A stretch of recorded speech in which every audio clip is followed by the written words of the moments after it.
Entonces, como les comenté, les doy la bienvenida al minicurso de teoría de juegos. La sesión de hoy va a ser sobre un poco de historia, digamos algo de motivación también, y principalmente el tema teórico va a tratar sobre teoría de la utilidad, ¿ya?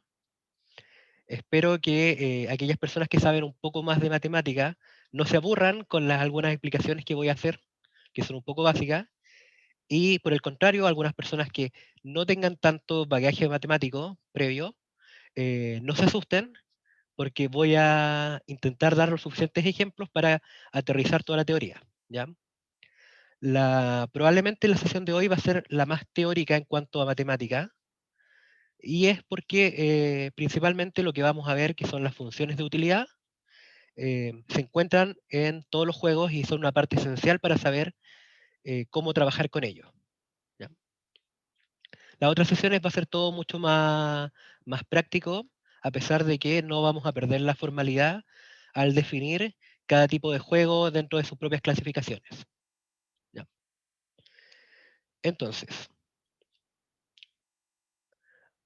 como referencias del curso, eh, voy a ocupar principalmente el libro de Machler, Samir y Solan, Game Theory, que a mi parecer es uno de los libros más completos en cuanto a teoría de juegos, ya sea para iniciar o para gente que ya ha trabajado un poco con la teoría. El libro de Osborne y Rubinstein también es bastante bueno, es bastante más abreviado que el de Machler. Y los otros dos libros que están en español, el libro de Pérez Jimeno y Cerdá y el Gibbons, bueno, eso están en español y además cuentan con suficientes ejemplos para dar, ¿sí? Así que si bien no pierden tanta rigurosidad en cuanto a la teoría matemática, son un poco más amenos de lectura. Ujú. Bueno, entonces veamos un poco de motivación e historia. En la naturaleza nosotros tenemos eh, competencia y cooperación más o menos en partes iguales, ¿sí? Es uno de los hechos más comunes de observar, de hecho. La lucha por recursos, espacios para construir nidos o madrigueras, conseguir alimento peleando por él, o morir de hambre, pelear contra un depredador o escapar, son todas luchas que ocurren en la naturaleza día a día. Por el contrario, también es posible observar la cooperación. Animales que prefieren vivir en manadas que en solitario, o incluso cazar en grupo. Hay animales, de hecho, de distintas especies que prefieren cooperar viviendo juntos para aumentar sus posibilidades de supervivencia. En esencia, la cooperación y la competencia nos llevan inherentemente a la formación, ya sea consciente o no, de estrategias, ¿sí? Y la teoría de juegos nosotros la podemos entender como la rama de las matemáticas que estudia las estrategias y determina, si es que existe, alguna estrategia óptima para cada caso. ¿En qué sentido óptima? En el sentido de que eh, aquel agente que nosotros vamos a llamar jugador, que ocupe cierta estrategia, consiga su máximo beneficio o para su grupo. Nosotros también podemos ver competencia y cooperación en relaciones internacionales. Podemos tener países con tratados de comercio y podríamos tener un país que está intentando firmar algún tratado de libre comercio con otro, pero con algún país que ya lo tenga firmado, puede que tenga conflicto con el primer país. Entonces, ¿podrá perjudicarle a ese país firmar ese conflicto? ¿Podrá tener más beneficios por firmarlo? Eso es algo que depende de cada caso y, bueno, nosotros también podemos ocupar la teoría de juegos para modelar esos casos. Y probablemente donde es mucho más conocida la teoría de juegos es en economía. Acá nosotros tenemos un sinnúmero de ejemplos, las colusiones, cuando varios agentes que deberían trabajar por su beneficio propio cada uno, eh, se juntan y empiezan a actuar como un ente, obviamente perjudicando a el resto de compradores o consumidores, Nosotros acá también tenemos varios tipos de modelos que permiten analizar qué ocurre en esas situaciones, ¿sí? Ahora yendo a un poco más de historia, eh, nosotros tenemos una época que podría llamarse previa a von Neumann. La teoría de juegos de von Neumann es la llamada teoría de juegos clásica, ¿sí? Von Neumann y Morgenstern escribieron un libro bastante famoso que tiene más de 60 años, el Teoría de Juegos como campo de estudio, publicado en 1944, pero antes de eso ya habían algunos avances de teoría de juegos. De hecho, en El arte de la guerra de Sun Tzu, un libro bastante conocido, en la teoría evolutiva de Darwin, son ejemplos notables en los cuales la teoría de juegos forma parte, ¿sí? De forma muy sutil, pero es posible ver teoría de juegos en esos libros. El primer paper, como aparece ahí, entre comillas, de teoría de juegos, es el de von Neumann on the Theory of Game and Strategy, en el cual él habla sobre un teorema que nosotros vamos a ver más adelante, que se llama teorema Minimax. Acá se establece que en cierta categoría de juegos siempre es posible encontrar un equilibrio. ¿Y a qué nos referimos con equilibrio? Es un punto en el cual los jugadores no deben cambiar su estrategia, ¿sí? Nosotros todas estas cosas las vamos a definir formalmente un poco más adelante, pero esto es para darle un poco de contexto a la teoría.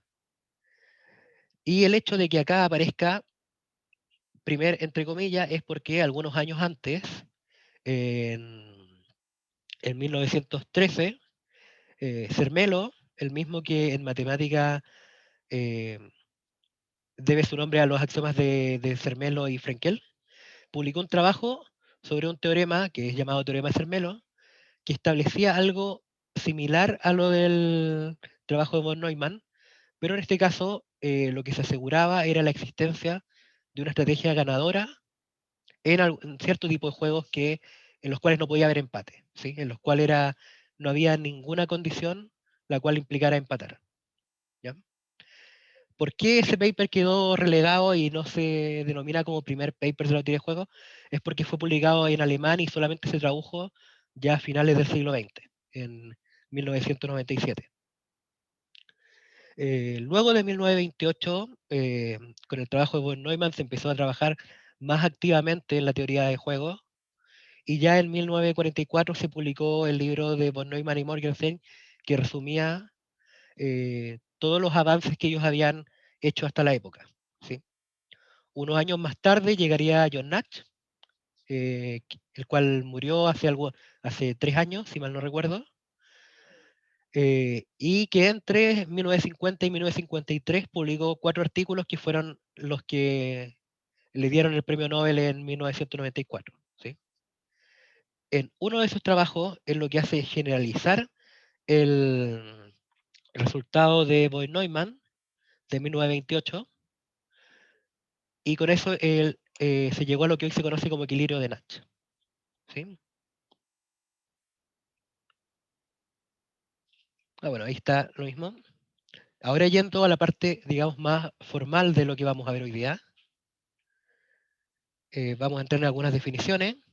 Vamos a definir juegos de forma muy sutil, y esta es una definición nada formal. Vamos a decir que un juego es un modelo matemático de una situación de toma de decisiones en la que cada jugador o agente busca su mejor resultado posible, sabiendo que el resto de jugadores hacen lo mismo. ¿A qué nos referimos nosotros con mejor resultado posible? Esencialmente que obtenga las mayores ganancias o las menores pérdidas. Eso ya hablando en términos cuantitativos.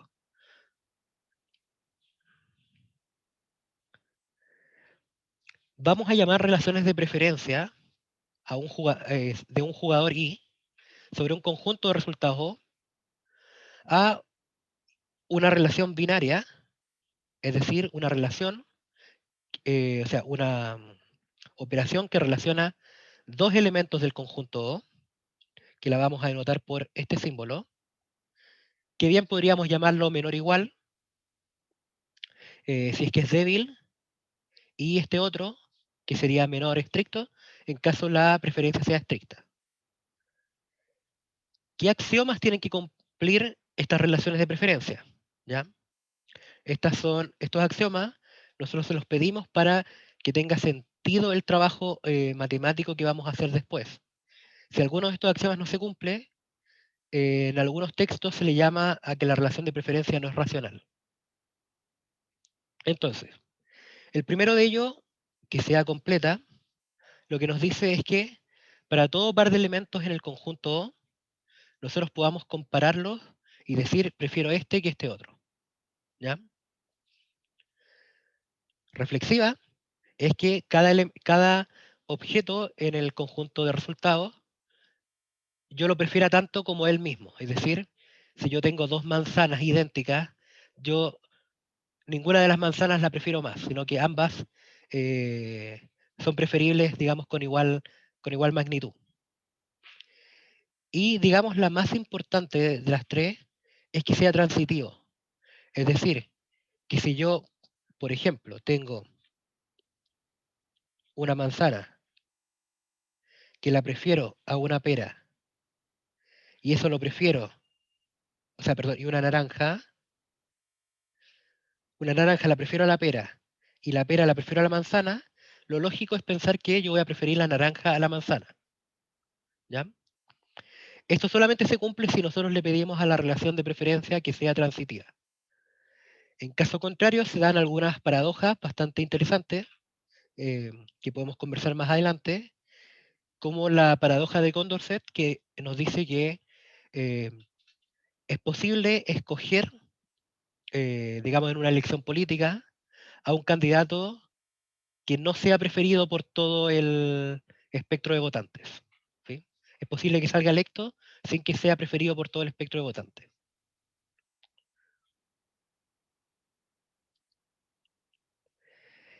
Vamos a llamar a función de utilidad, y este es el concepto más importante de hoy, a una función que representa nuestra relación de preferencia.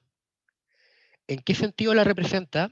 Es que le asigna un valor numérico a cada uno de los resultados posibles en el conjunto. Esencialmente lo que nosotros tenemos es que, volviendo al ejemplo de las frutas, si tenemos una manzana que no es preferida frente a una pera, entonces esta función de utilidad U lo que hace es asignar valores numéricos de forma que si nosotros tenemos una relación de desigualdad, se cumpla esto. A la manzana, por ejemplo, le podríamos asignar el valor de 2 y a la pera un valor de 5. Entonces, si nosotros lo vemos como magnitudes, yo voy a tener que el valor de la pera es mayor que el valor de la manzana. Estas funciones de utilidad son propias de cada jugador y son relativas a sus relaciones de preferencia. Eso es importante notarlo porque otra persona podría tener la misma relación de preferencia, pero podría tener otra función de utilidad. ¿Sí? Puede que la pera no la prefiera tanto más que la manzana, sino que sea un poco más solamente.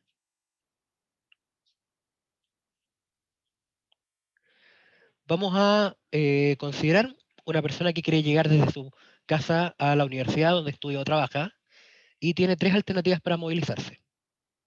Caminar, tomar un taxi o usar usar la locomoción pública. Entonces acá nosotros podemos construir dos ejemplos de relaciones de preferencia, cada uno con sus respectivas funciones de utilidad. En primer lugar, podemos considerar el costo monetario de las decisiones, y acá es claro que el taxi es mucho más caro que la locomoción pública y caminar es gratis. Por lo tanto, si uno pensara solamente en el costo monetario, uno siempre preferiría caminar al resto de opciones. Pero por otro lado, uno no siempre se preocupa de eso. Bueno, acá tenemos la función de utilidad en que asigna valores a cada una de estas opciones y nosotros podemos ver que se cumple la misma relación de preferencia, pero en este caso con valores concretos. Como les comentaba, uno no siempre se fija en el costo monetario de las decisiones. En este caso también podemos tener un costo temporal, Quizás nosotros queremos llegar lo más rápido posible. Y en este sentido, nuestra relación de preferencia es totalmente al revés. Lo más probable es que el taxi sea lo más rápido para llegar a la universidad y caminar sea lo más lento. Entonces acá nosotros podemos construir otra función de utilidad que al mismo tiempo dé vuelta a los valores que teníamos antes. En este caso, tenemos que, de nuevo, 1 es menor a 2, es menor a 3. ¿Sí? Acá tenemos dos ejemplos de el mismo conjunto de salidas, de resultados, que es el conjunto X, para el cual tenemos dos relaciones de preferencia y asociadas a cada relación de preferencia tenemos una función de utilidad. Siguiendo con las definiciones, bueno, un primer teorema asociado a esto es que si tenemos un conjunto de resultados y una relación de preferencia sobre ese conjunto que cumpla los axiomas que comentamos antes, entonces si tenemos una función de utilidad que representa esa relación de preferencia, nosotros siempre vamos a poder encontrar infinitas funciones de utilidad que representen la misma preferencia. ¿Cómo se hace esto? A través de una composición con una función, y acá yo voy a explicar cada uno de los términos, que es monótona y estrictamente creciente. Que sea monótona significa que la función siempre está creciendo o decreciendo, ¿sí? En este caso, nosotros le pedimos que sea estrictamente creciente. Es decir, que si nosotros la graficáramos, fuera una función quizás de esta forma, podría ser también algo de esta forma, o podría también ser una recta.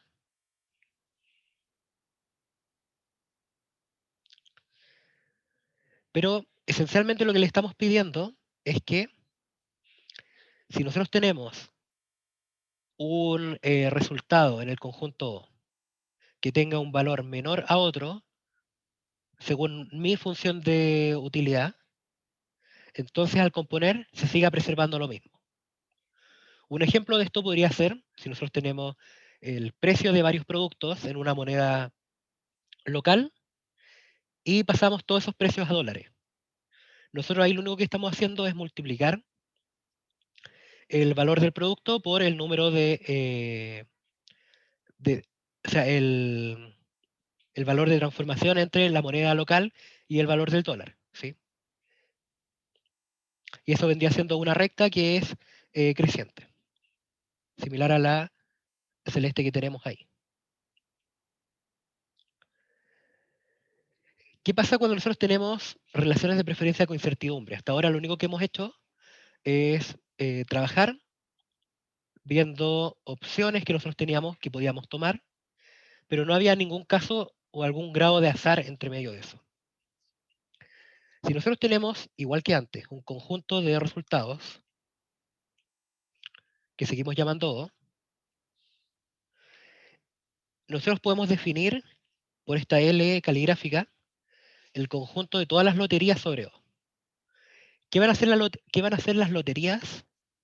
Las loterías van a ser elementos escritos de esta forma en que los P sub I son valores entre 0 y 1, tal que si yo los sumo todos,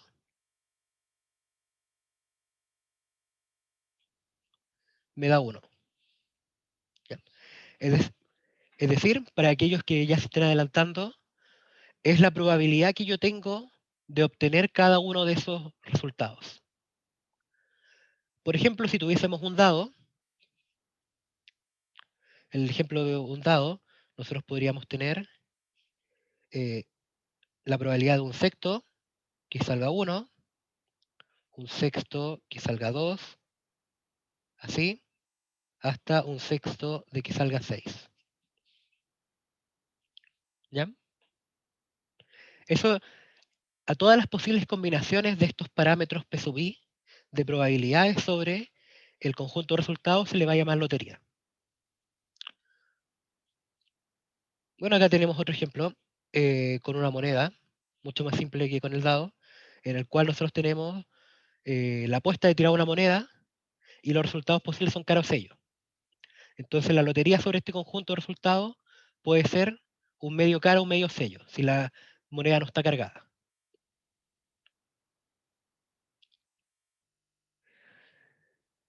Ya. Seguimos con la misma notación de loterías. Y nosotros, al igual que antes, que teníamos nuestro conjunto de resultados y nuestras relaciones de preferencia, podemos definir una función de utilidad sobre las loterías. ¿Qué va a tener que cumplir esta relación de preferencia? O sea, perdón, esta función de utilidad, exactamente lo mismo que antes. Que si yo calculo la utilidad de una lotería y es menor que la utilidad de una segunda lotería, entonces lo normal es que yo voy a estar prefiriendo la segunda lotería que la primera. ¿Sí? Todo esto es en base a que nosotros podamos asignarle algún valor a los resultados, a los distintos resultados de cada lotería.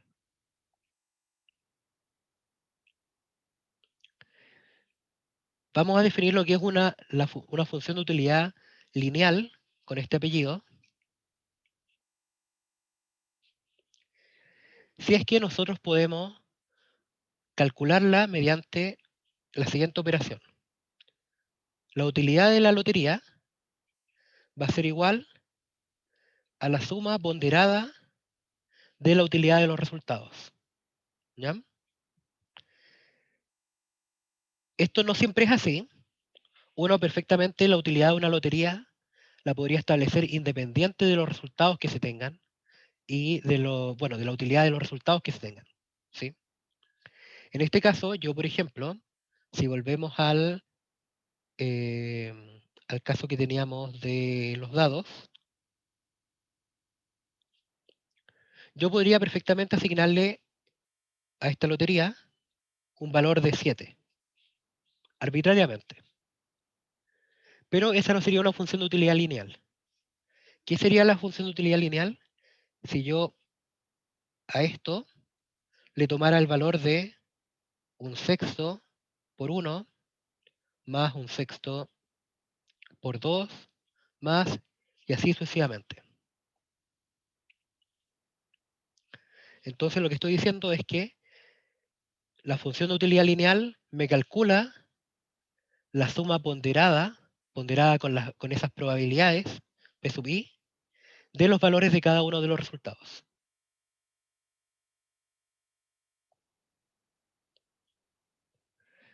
Ahora vamos a comenzar a ver lo que son los axiomas de von Neumann-Morgenstern, que nos permiten hacer bastante más general toda esta teoría de la utilidad y mucho más útil para fines matemáticos, ¿sí? Y para poder analizar los modelos. Vamos a llamar una lotería compuesta esencialmente a una lotería de loterías, ¿ya? Acá yo podría tener, por ejemplo, una lotería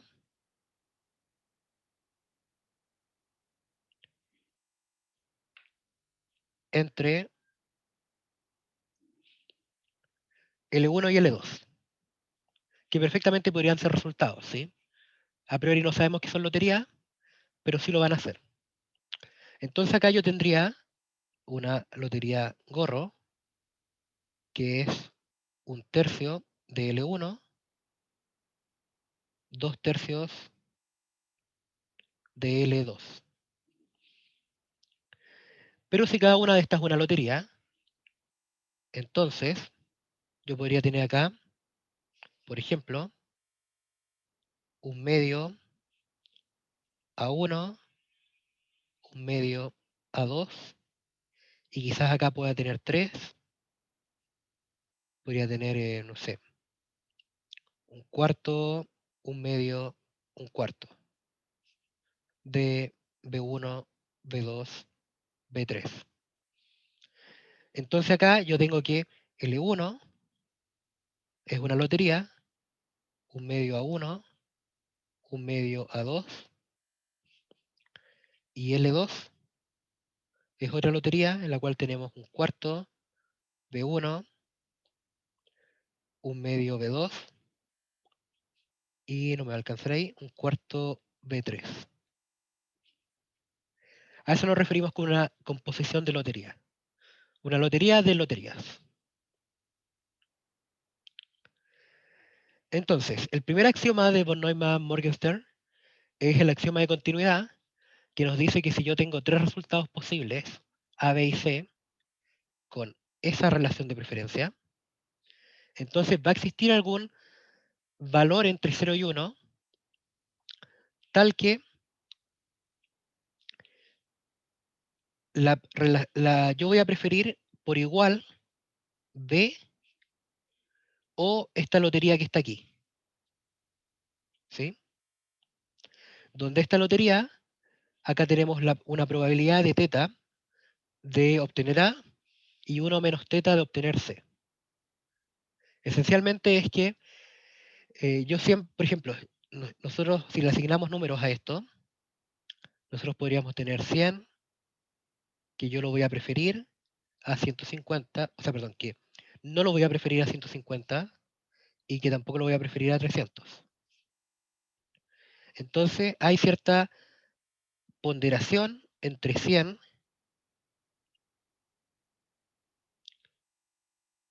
y 300, que es igual a 150. Si ustedes se fijan, lo que está ahí no es más que una ecuación lineal en una variable. ¿Sí? Por lo tanto, ese teta existe.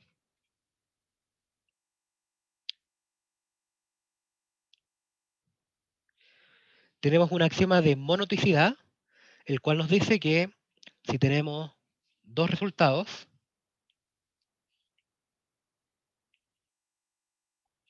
con esa relación de preferencia, entonces yo puedo establecer dos loterías con esos resultados, multiplicando o ponderando con distintos parámetros alfa y beta, y la relación de preferencia entre esas loterías va a ser esa que está ahí.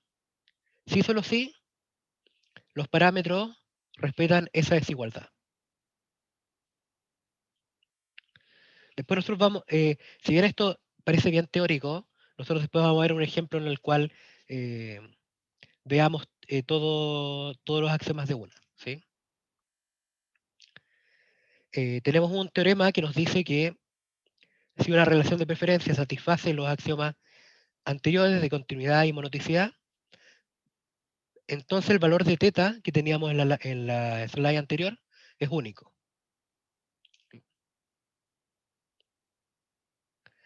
Tenemos el axioma de simplificación de loterías compuestas, el cual yo voy a recurrir al ejemplo que teníamos antes, pero lo voy a hacer un poco más pequeño.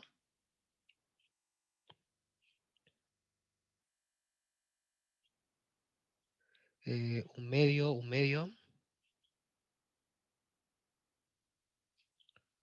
un tercio, dos tercios,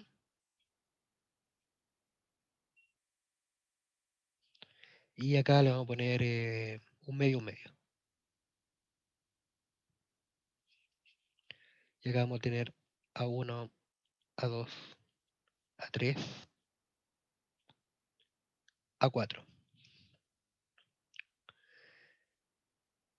¿Qué nos dice el axioma de simplificación de loterías compuestas? Que yo, esta lotería de loterías, yo la puedo dejar como una lotería simple. ¿De qué forma? Multiplicando estos factores. Este factor que está aquí va a multiplicar los factores que están más abajo, y este factor de acá va a multiplicar también los factores que están abajo. Entonces, ¿la lotería de qué forma va a quedar? Va a quedar un medio por un tercio a 1, un medio por un tercio a 2, un medio por un medio a 3, un medio por un medio a 4. Y esa sería la lotería original, pero ya desarrollada con todas las composiciones asociadas. ¿Sí?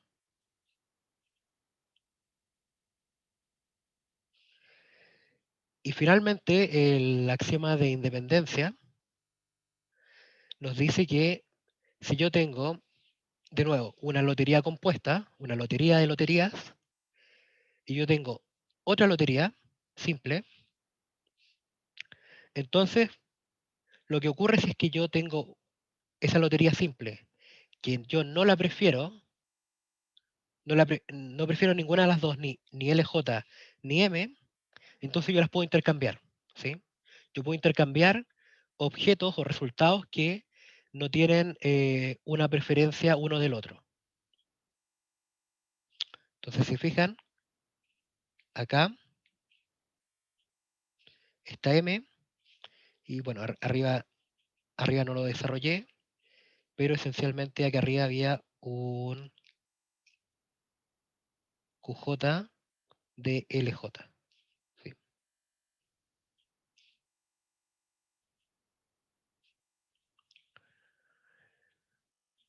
Entonces, vamos a rebobinar con los axiomas. Teníamos el axioma de continuidad, que nos dice que siempre un elemento central en una relación de preferencia, yo lo puedo comparar con alguna ponderación de los resultados extremos. Teníamos el de monoticidad, el cual me dice que yo, dos objetos que tienen una relación de preferencia, yo también los puedo ponderar de forma distinta con dos parámetros, y la relación de preferencia va a tener el mismo signo que la desigualdad de los parámetros. Tenemos el de simplificación de lotería, que nos dice que toda lotería compuesta la podemos escribir como una lotería simple. Y finalmente el axioma de independencia, que nos dice que yo puedo en una lotería reemplazar algún resultado por otro que no tenga una relación de preferencia con él, ¿sí? En el sentido de que yo no prefiera ninguno de los objetos.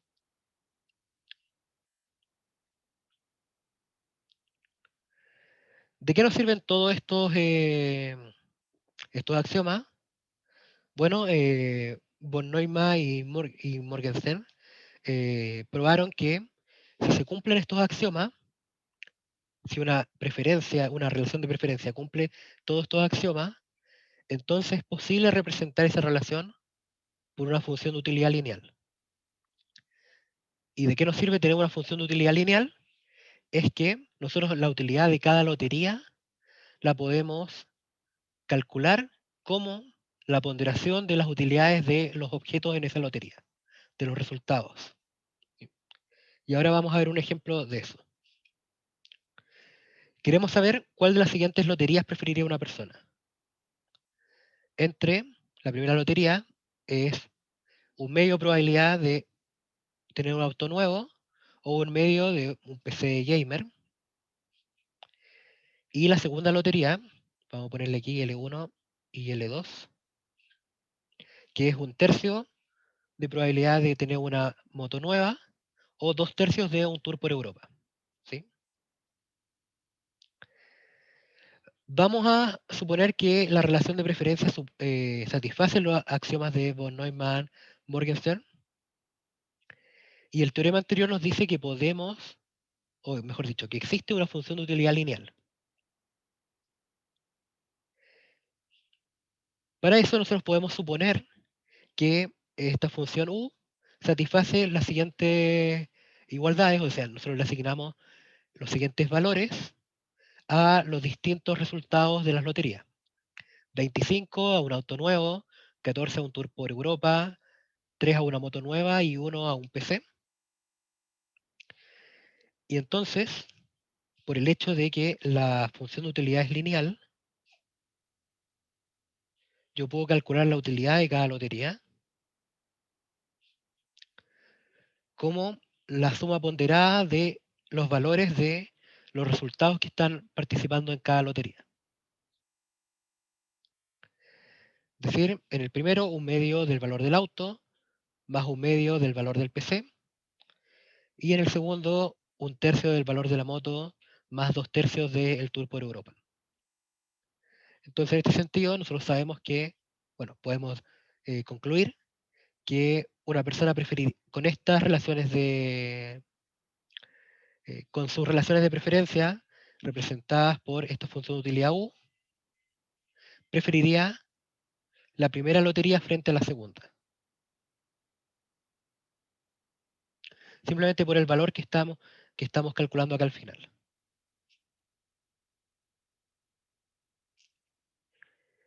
Bueno, eso es todo en cuanto a teoría de la utilidad que vamos a ocupar. Se van a fijar que en las próximas sesiones no vamos a estar hablando ni de axiomas de von Neumann-Morgenstern, simplemente vamos a decir que hay una función de utilidad para cada jugador. Y nosotros vamos a dejar por detrás el hecho de que esas relaciones, esas funciones de utilidad provienen de una relación de preferencia y que esa relación de preferencia satisface ciertos axiomas. Entonces, para terminar lo de hoy, quiero hacer un pequeño esbozo de distintas clasificaciones que se tienen de juegos en la teoría de juegos y que hagamos algunos ejemplos o fijemos algunos ejemplos de cada uno de estos tipos. Los primeros juegos que uno normalmente ve en los libros de teoría de juegos son los cooperativos y no cooperativos, ¿ya? Los juegos cooperativos son aquellos en los cuales los jugadores pueden, digamos, fuera del juego, unirse y formar coaliciones, ¿ya? Estas coaliciones se preocupan de ganar como un ente o perder como uno, ¿sí? En el caso de que cada jugador actúe para beneficio propio, es decir, no trabajen en conjunto, el juego se va a decir no cooperativo. Acá, ¿qué ejemplos nosotros podemos tener de juegos cooperativos o no cooperativos? Digamos, en la vida más cotidiana, en la naturaleza o en distintos contextos.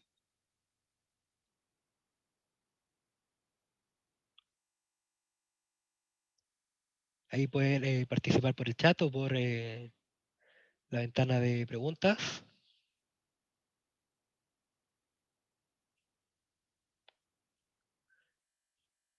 Sí, por supuesto. Lo que estoy pidiendo son ejemplos de juegos cooperativos o no cooperativos según esta definición, ¿ya? Por ejemplo, en el ajedrez, cada jugador se preocupa de su propia victoria. Por lo tanto, el ajedrez o las damas serían ejemplos no cooperativos. Acá hay varios ejemplos. Tenemos ver el dominó, el fútbol, voleibol. Bueno, los juegos de equipo podríamos considerarlos cooperativos eh, en el sentido de que si cada jugador se preocupara de lucirse lo más posible, de llamar la atención, lo más probable es que no lograrían tener un trabajo en equipo y lo más probable es que no ganarían, sino que estarían peleando unos con otros. ¿Sí? Eh, una manada de animales que trabajan en conjunto para cazar sería un buen ejemplo de un juego cooperativo. Eh, hay un ejemplo muy cercano, probablemente en todos los países, que es el caso de las colusiones. ¿Sí? Lo normal sería que eh, cada empresa que vende cierto objeto se preocupe de los beneficios propios. ¿Ya? Nosotros podríamos tener 100 empresas que produzcan, eh, digamos, bueno, acá, por ejemplo, en Chile podríamos hablar de la farmacéutica, ¿sí? Tenemos varias empresas de farmacias, pero en particular, si tres de esas empresas dejan de preocuparse de ganar por sí mismas y empiezan a trabajar en equipo, es decir, poniendo los mismos precios, entonces ahí ya tenemos un juego cooperativo, ¿ya? Lo normal es que eso no ocurra, ¿sí? Acá vamos a poner colusiones de empresas. Sería un ejemplo cooperativo. Vamos a ver otro ejemplo, o sea, perdón, otro caso, que es el de los juegos simétricos o asimétricos. Un juego se va a llamar simétrico si es que los resultados que tienen los jugadores dependen de las estrategias y no de quienes las juegan. ¿A qué me refiero con esto? Podríamos tener dos jugadores, por ejemplo, dos personas jugando piedra, papel o tijera, y las combinaciones de esos resultados, digamos, piedra, papel, tijera, piedra, papel, tijera. Nosotros podemos decir que el que gana tiene un +1 y el que pierde un -1. Entonces, nosotros sabemos que si tienen lo mismo, entonces ambos tienen 0. Sabemos que papel le gana a piedra, entonces vamos a tener 0,1 y acá al revés 1,0. Y que piedra le gana a tijera. Y bueno, entre tijera y papel, tijera le gana a papel. Esto después nosotros lo vamos a llamar una matriz de pago. Acá el primer valor en cada una de estas casillas corresponde al jugador 1 y el segundo valor al jugador 2. Acá podemos ver que lo que gana un jugador por aplicar piedra es lo mismo, ¿sí? Y es lo mismo que si el otro jugara piedra. La, qué juega el otro, o sea, qué juega el otro jugador, eh, eso no nos importa mucho, sino que nosotros nos fijamos, por ejemplo, el jugador 1 juega piedra, tiene posibilidad de tener 0, 0 o 1. En cambio, si el jugador 2 juega piedra, visto acá, también tenemos 0, 0 o 1, que son exactamente los mismos valores. ¿Ya? ¿Qué podría ser un juego asimétrico? Ahí podría ser, pensemos en algún ejemplo.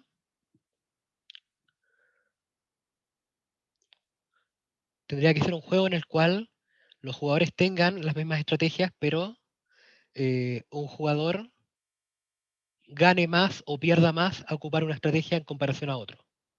¿Sí? Podría ser algún juego de fuerza, sí, entre dos personas que tienen distinta, digamos, capacidad física. Un juego simétrico sería el ajedrez, sí. El bingo, no estoy seguro cómo veríamos el bingo como juego. Pero al menos el ejemplo que dio Giselle en las preguntas eh, está bien. Algún juego de fuerza sí sería simétrico, porque dos personas, bueno, rara vez dos personas van a tener la misma fuerza, ¿sí? Podría ser un juego de tirar la cuerda.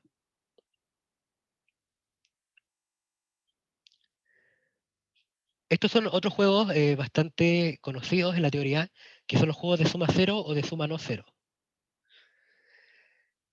Estos juegos son aquellos en que las ganancias de un jugador se corresponden exactamente con las pérdidas del otro. Es decir, si yo estoy jugando con una persona a tirar una moneda, eh, si sale cara, yo le doy, no sé, digamos $1 al otro jugador, y si sale cruz, el otro jugador me da $1 a mí. Si miramos las ganancias o las pérdidas, siempre van a estar sumando cero, ¿sí? Porque yo voy a estar ganando 1 y él va a estar perdiendo 1, es decir, 1 menos 1 igual 0, o al revés.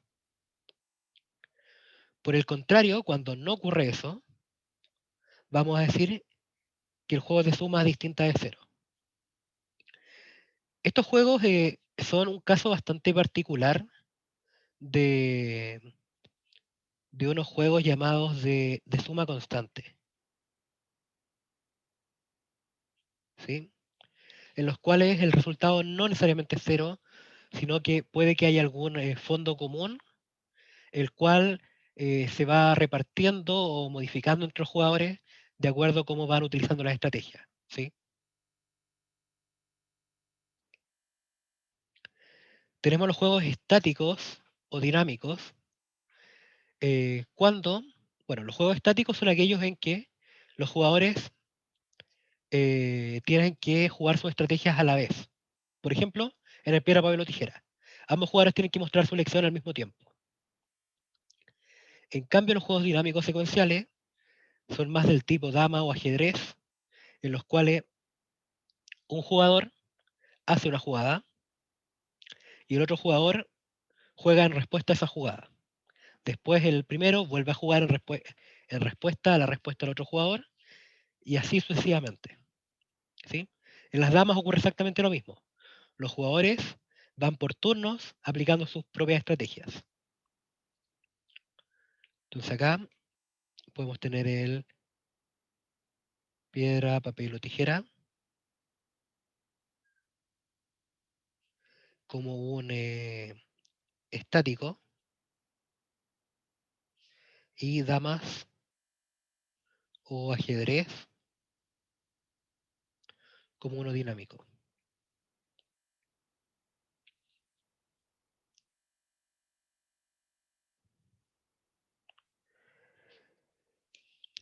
Tenemos los juegos de información perfecta o juegos de información imperfecta, de acuerdo a cuánto es el conocimiento que tienen los jugadores respecto a lo que ha hecho el otro jugador. De nuevo, el ajedrez es un muy buen ejemplo para la mayoría de estas clasificaciones, porque en el ajedrez uno sabe lo que ha hecho el otro jugador desde el comienzo del juego. Por lo tanto, el ajedrez sería un juego de información perfecta. Sin embargo, ¿qué podríamos considerar como un juego de información imperfecta? Algún juego en el cual hay ciertas decisiones ocultas. Por ejemplo, en el póker. En el póker hay jugadores que se retiran sin mostrar la mano, ¿sí? Por lo tanto, uno no puede saber por qué se retiraron, no puede saber qué cartas tenían.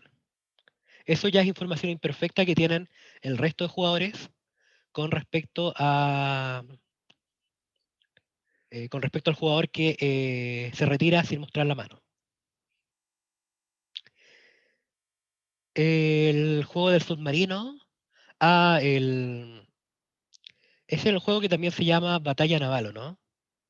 En el que hay dos jugadores que tienen sus barcos y un radar, tienen dos paneles, uno con sus barcos y otro con un radar delante, y van por turnos tirando, digamos, misiles a ciertas coordenadas. No estoy seguro si es el mismo Raúl. Sí, el mismo. Ya. El juego del submarino sería un juego de información imperfecta. A ver.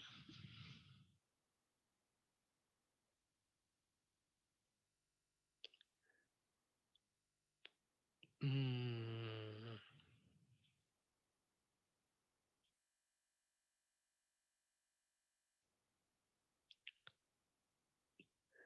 no estoy completamente. Claro, uno tiene el registro de las jugadas del otro jugador. Pero claro, la distribución inicial, que es de dónde colocar los barcos, esa también son estrategias que sería como el comienzo del juego. Por lo tanto, sí sería información imperfecta. Tenemos unas acciones iniciales, que es la de colocar los barcos, eh, a las cuales ninguno de los jugadores tiene acceso, ¿sí? Respecto a las posiciones que ocupó el otro. Si nosotros consideráramos solamente desde el momento en que empezamos a lanzar misiles al otro jugador, sería un juego de información perfecta. Pero dado que hay una distribución anterior, que cada jugador conoce la ubicación de sus barcos, de cómo los ubicó, pero no cómo el otro jugador ubicó los barcos, entonces sí tendría una componente de información imperfecta. Entonces acá, bueno, escribamos los ejemplos también.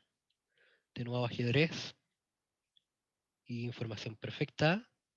Y le voy a poner batalla naval y submarino. Sería un juego de información imperfecta. Y si no me equivoco, quedan... No. Hay dos tipos de juego más que no los quise poner acá porque no estoy seguro de que los alcancemos a cubrir, que son, digamos, parte de la teoría más actual de teoría de juegos, que son los juegos diferenciales y los juegos evolutivos. ¿Ya? Eh, Ojalá alcanzara a mencionar un poco sobre eso, pero si no, puedo dejar algunas referencias también. ¿Sí? Eso es más o menos todo lo que les quería decir hoy. Yo voy a subir tanto las slides originales sin rayar como las slides rayadas. Y también, como les comenté, tengo una monografía en construcción de teoría de juego en la cual está todo el contenido de las slides, pero mucho más, digamos, mucho más aterrizado en el sentido de que tienen muchas más explicaciones entre medio. ¿Ya? Estas son notas completamente en construcción, así que pueden tener algunos errores de tipeo, quizás alguna definición no muy bien escrita, pero es algo que lo he ido actualizando con el tiempo. Así que eso también lo van a tener ustedes como material adicional. Em, no sé si hay preguntas, consultas, comentarios. Sé que esto sería mucho más fácil. eh, no estoy seguro cómo permitir hablar a todos.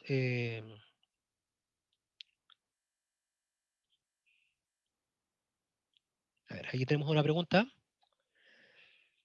¿Cómo juegan las relaciones asimétricas en la teoría? Por ejemplo, jugar ajedrez contra alguien muy bueno. ¿Se reflejan las ponderaciones? No, de hecho, el ajedrez, si uno independiente de la habilidad de los jugadores, ya, sí, se me ocurre una situación en la que sí podríamos modificar las ponderaciones, ¿sí? Pero esencialmente, si nosotros miramos el juego del ajedrez entre dos jugadores cualesquiera, la ganancia o pérdida de cada una de las estrategias es la misma para ambos jugadores, ¿sí? O sea, si un jugador eh, le quita un peón o un alfil al otro, la ganancia de ese jugador o la pérdida del otro va a ser exactamente la misma. Lo que sí podría ocurrir, y eso ya es parte de las relaciones de preferencia y las funciones de utilidad que podría tener cada jugador, es que para un jugador menos habilidoso, quitarle ciertas piezas al otro jugador podría ser mucho más importante, ¿sí? En el sentido de que un jugador menos habilidoso podría sentir que es mucho más, eh,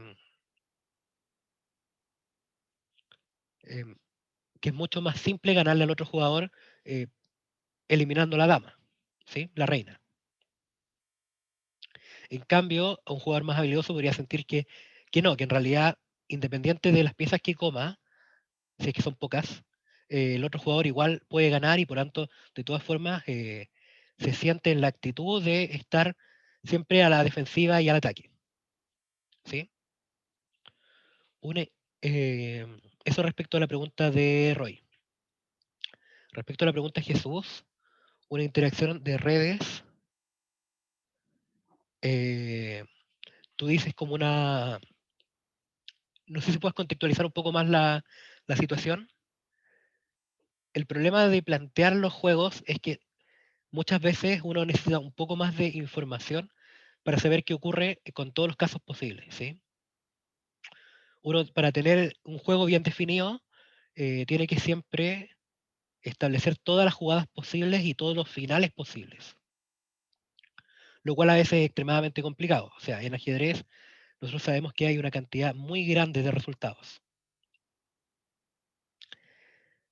Eh,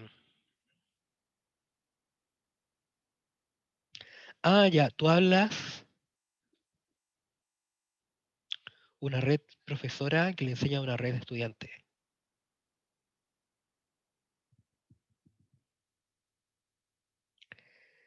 Mm,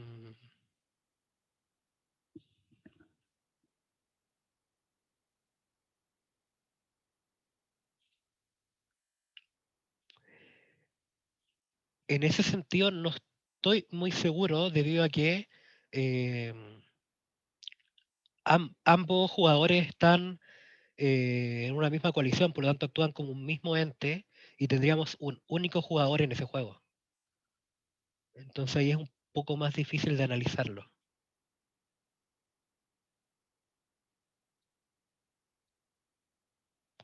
Mm,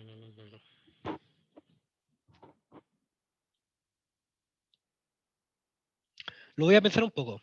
Voy a responder la pregunta de Yair y luego las que enviaron por el chat de preguntas. ¿Sí? Los juegos tradicionales tienen su alternativa cuántica, como el ajedrez cuántico. Hace poco, hace de hecho muy pocas semanas me di cuenta que ocurría ese fenómeno, de que hay hay una teoría cuántica de juegos. La verdad es que yo no me he metido a eso, simplemente vi ese artículo de divulgación en el cual hablaba un poco, pero no me he metido a explorar esa teoría. Eh, Quizás sea un sesgo mío, pero siento que debe ser bastante más complicada que la teoría clásica de juegos. ¿Sí? De todas formas, sería interesante si a lo largo de estas sesiones y en estas sesiones de discusión eh, se pueden explorar esas alternativas leyéndolas y revisándolas en conjunto. De hecho, yo abrí en el Drive donde voy a estar subiendo las cosas, una carpeta para todas las cooperaciones que envíen en cuanto a papers interesantes o temas de discusión. Eh, lo ideal sería que esto fuera lo más participativo y colaborativo posible. ¿Sí?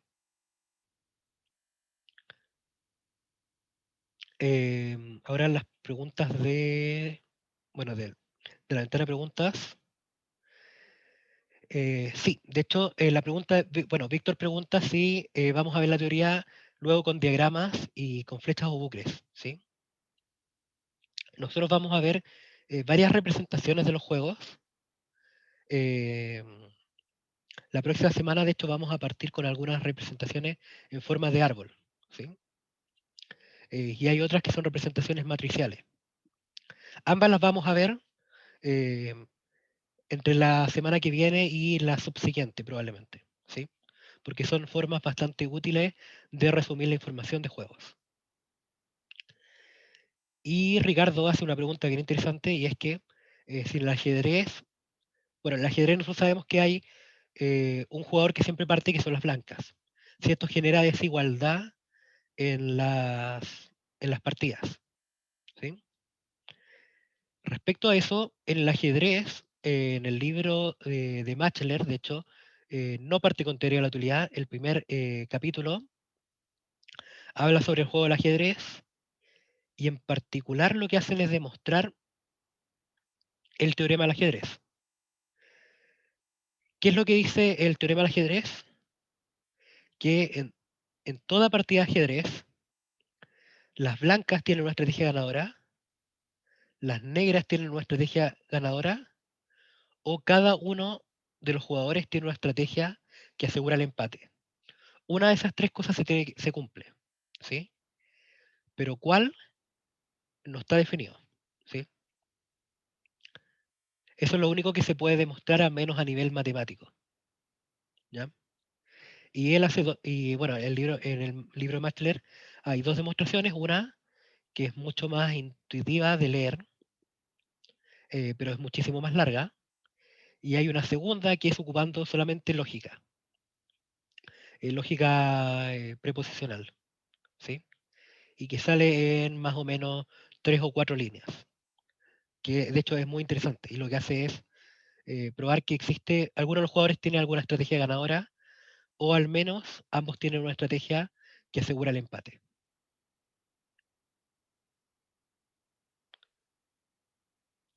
No sé si hay más preguntas o consultas.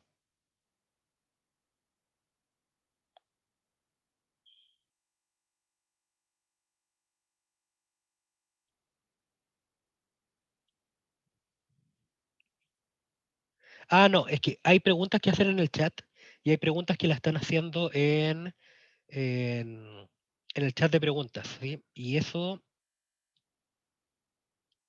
en el chat de preguntas se supone que ahora deberían poder ver todo, pero no estoy seguro si es retroactivo. ¿Ya? Em,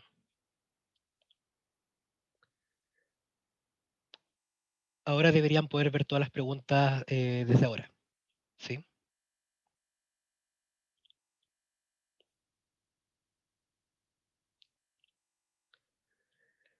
Para las futuras sesiones, en lugar del formato de webinar, probablemente ocupe el formato usual de reuniones Zoom, eh, debido a que es mucho más fácil interactuar cuando se puede cuando pueden hablar por los micrófonos. Entonces, acá lo que tengo que hacer es estar activando el micrófono de uno por uno para eso. Y creo que el rango de participantes está dentro de lo que una reunión de Zoom permite, así que no habría ningún problema.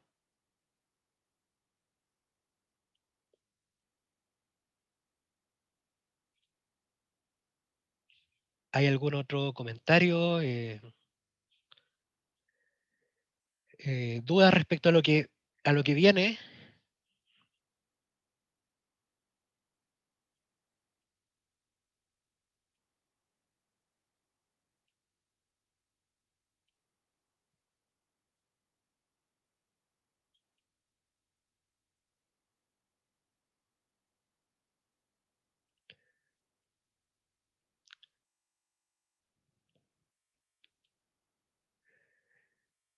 De ahí hay una pregunta de Juan Carlos, de que se conoce una gran variedad de lenguajes y herramientas para juegos. ¿Cuál podría recomendar? ¿Sí? Eh, y creo que se parece a la pregunta de Rodrigo, de si hay alguna especie de programa del curso. No estoy seguro, Rodrigo, ¿te refieres a un programa así como un cronograma de lo que se vería en cada sesión? ¿O algún software para realizar ejemplos? Un cronograma. Tengo un cronograma personal, pero lo puedo compartir con ustedes, lo puedo enviar de aquí a la noche. ¿Sí? Lo puedo subir al drive del curso. Respecto a la pregunta de Juan Carlos, la verdad es que estuve explorando las últimas semanas algunos software que se pueden utilizar para teoría de juegos, pero hasta ahora no me he sentido conforme con ninguno en cuanto a lo que es eh, la interacción con el usuario. Es decir, no todos son lo suficientemente simples de utilizar.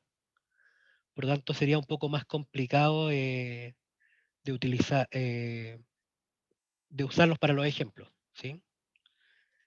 Pero estoy abierto a propuestas y sigo buscando en caso de que sea, porque creo que podría ser útil tener un software que haga ejemplos más, digamos, más rápido, ¿sí? Aunque al menos los que vamos a ver son cosas que podemos hacer en algunos minutos.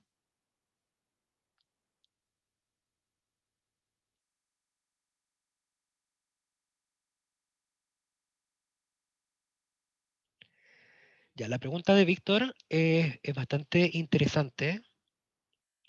Eh, voy respecto a los equipos que prefieren empatar antes de jugar a ganar o perder, ¿sí? En los casos en que ambos equipos se pongan de acuerdo antes para empatar, podríamos hablar de un juego cooperativo.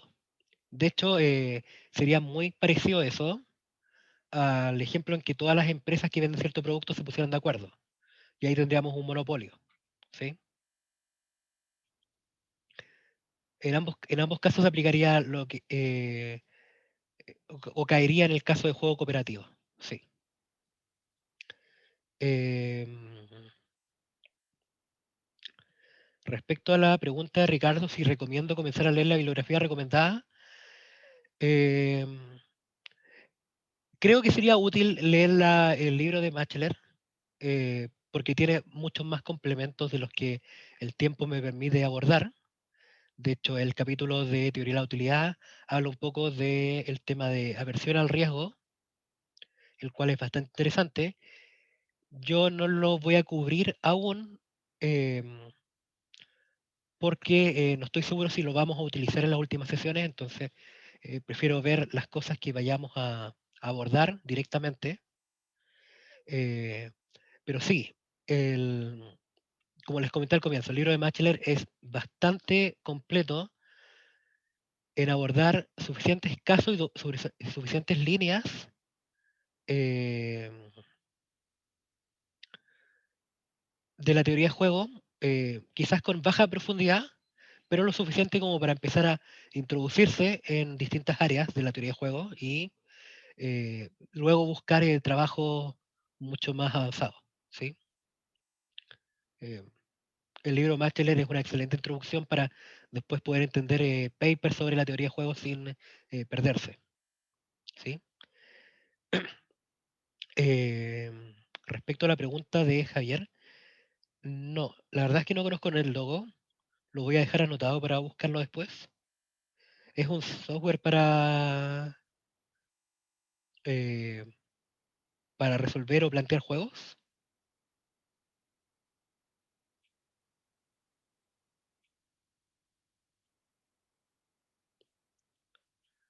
Hace modelos matemáticos. Ya, eso sería interesante, ¿sí?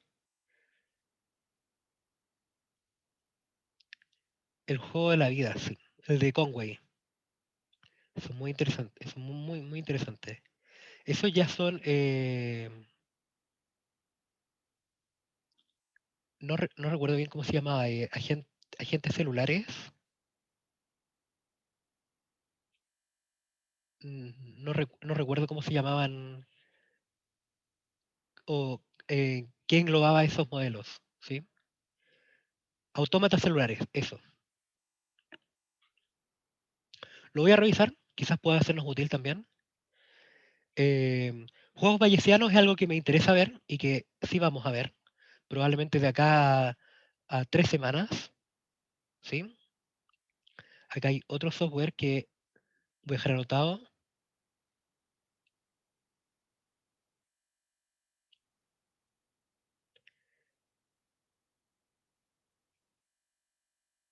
Ya. Mm, ya. Les agradezco que compartan el conocimiento sobre los softwares que podamos utilizar, porque así yo puedo explorarlo estos días y luego elegir alguno para que podamos realizar algunos ejemplos y que sea útil para todos y todas. Respecto a la pregunta de Roy, sí, todas las sesiones van a ser grabadas, están siendo grabadas y las voy a subir a un canal de YouTube para después enviarles un link con, eh, con la lista de reproducción, ¿sí? Juegos cooperativos valor de Chaplin. Sí, eso lo vamos a ver. Eh, no estoy seguro cuándo, tengo que revisar el cronograma, cuándo vamos a ver juegos cooperativos, pero vamos a tener alrededor de 2 sesiones con esos juegos, así que sí, vamos a ver el valor de Chaplin. Ujú.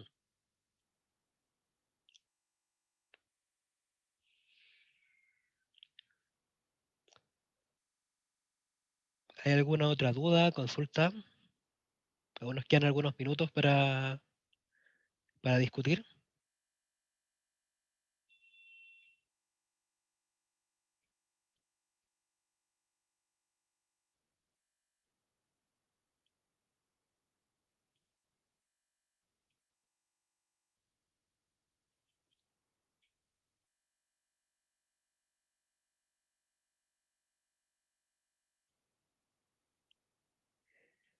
Ya, esa es una pregunta bastante profunda. Si el avance de la inteligencia artificial afecta a la teoría de juego. Em,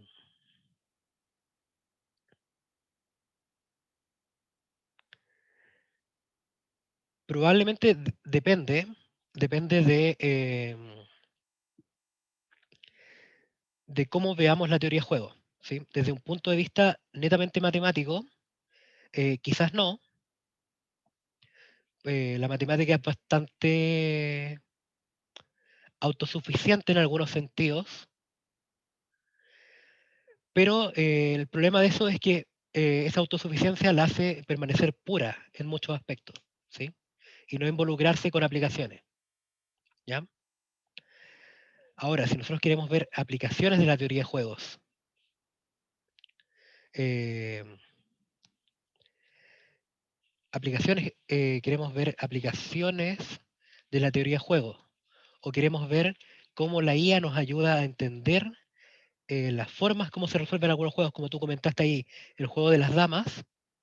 En ese sentido, sí, el desarrollo de la IA es muy, muy relevante y la creación de algoritmos más eficientes o inteligencias artificiales más, eh, más inteligentes, entre comillas, nos podría ayudar bastante a problemas bastante complicados, como es el de juegos en el mundo real, ¿sí? Batallas entre empresas, digamos, algunos casos de bueno, hay algunas aplicaciones que quería comentar más adelante, pero hay aplicaciones de teoría de juegos eh, a la protección de... Acá, aquí me falta un poco de bagaje sobre la teoría, pero en, en Internet of Things uno podría querer proteger toda la red que conecta sus aparatos electrónicos en su casa y dependiendo la configuración que uno tenga de esa red, en el sentido de en qué partes protege más que otras, eh, la teoría de juego nos ayuda a saber eh, qué decisiones tomar, ¿sí? Quizás sería costoso proteger cada uno de los puntos que están conectados a la red, pero proteger muy pocos podría ser peligroso y podría ser mucho más factible un ataque, ¿sí? Hay un montón de ejemplos eh, que debo revisar con mayor profundidad para poder expresarlos de la manera correcta porque no son parte de mi área. Eh, Probablemente que hay mucha gente que sabe mucho más que yo sobre un montón de aplicaciones de la teoría de juegos y quizás lo único que falta es un poco de teoría matemática para formalizarlo. Eso ocurre perfectamente. Pero sí, a mi parecer hay una relación bastante importante entre el avance de la inteligencia artificial y la teoría de juegos, ¿sí? Respecto a la pregunta de Ricardo, ¿cómo afecta el acaparamiento de los participantes de un juego? Hay, hay un ejemplo, lo voy a mencionar solamente, similar al dilema del prisionero, eh, que es una forma de modelar el comportamiento de los murciélagos, ¿sí? El comportamiento de los murciélagos respecto a la comida. Hay murciélagos que salen a cazar comida y luego la comparten con aquellos murciélagos que no pudieron encontrar nada. Aprovechándose de esta situación, hay murciélagos que no salen a cazar y esperan que se les comparta comida, ¿sí? Lo que ocurre es que estos murciélagos, cuando no se les comparte comida por ser perezosos, roban la comida de otros, ¿ya? Entonces ahí tenemos dos situaciones muy desventajosas entre, eh, los murciélagos a los cuales no se les comparte comida y no roban, por lo tanto mueren, y los otros murciélagos a los cuales no se les comparte comida y roban, y por lo tanto el que cazó la comida originalmente muere. ¿Sí? Ese podría ser un ejemplo de acaparamiento en los participantes de, bueno, de este juego muy particular en cuanto al recurso que es la comida. ¿Sí? Y distintas estrategias llevan a distintos resultados, pero como les dije, este ejemplo lo quiero ver un poco más concreto con, digamos, con números y con las estrategias mucho más claras en otra sesión. ¿Sí?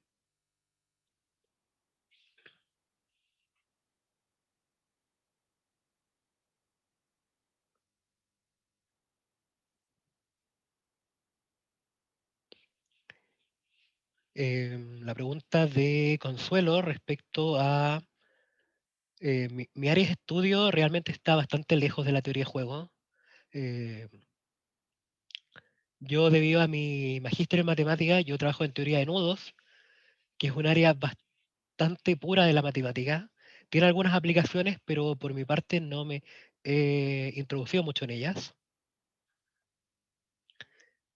Es un tema interesante del cual podría hablar en en otra oportunidad.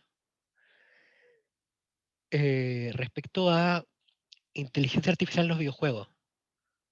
Eh, no lo tengo pensado, al menos en las sesiones, en la parte teórica, eh, pero si quisieras compartir algo o me quieres mandar alguna referencia para que podamos discutir en las segundas partes de cada sesión, que es en la discusión, en los ejercicios, en los ejemplos, sería genial. ¿Sí? Así que te lo agradecería mucho, Ángelo.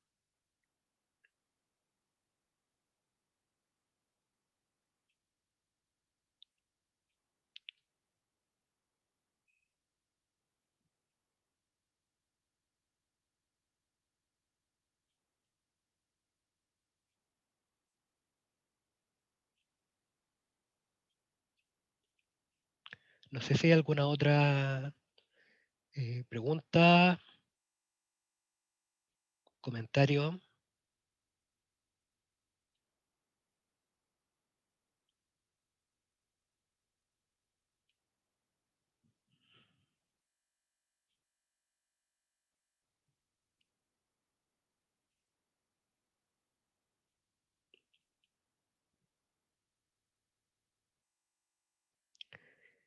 ¿Cómo podríamos plantear, cómo podría ser una relación de pareja? Creo que eso depende de demasiados factores. Tendríamos que establecer cuáles son las parejas, o sea, perdón, cuáles son las estrategias o las jugadas de cada uno de los miembros de la pareja y cuál sería la utilidad o el beneficio de cada una de esas acciones. ¿Sí? Podríamos quizás considerar en esa relación un juego simétrico. Eso ya son bastantes supuestos, pero podríamos considerar una relación de pareja como un juego simétrico, en la cual el máximo beneficio es eh, permanecer juntos y felices. ¿Sí? Quizá hay algunas estrategias que lleven a permanecer juntos, pero no necesariamente felices. Y por el contrario, hay algunas estrategias que podrían llevar a permanecer felices y no juntos. Pero como lo digo, son bastantes supuestos que estoy metiendo en tu ejemplo y habría que hacerlo mucho más concreto.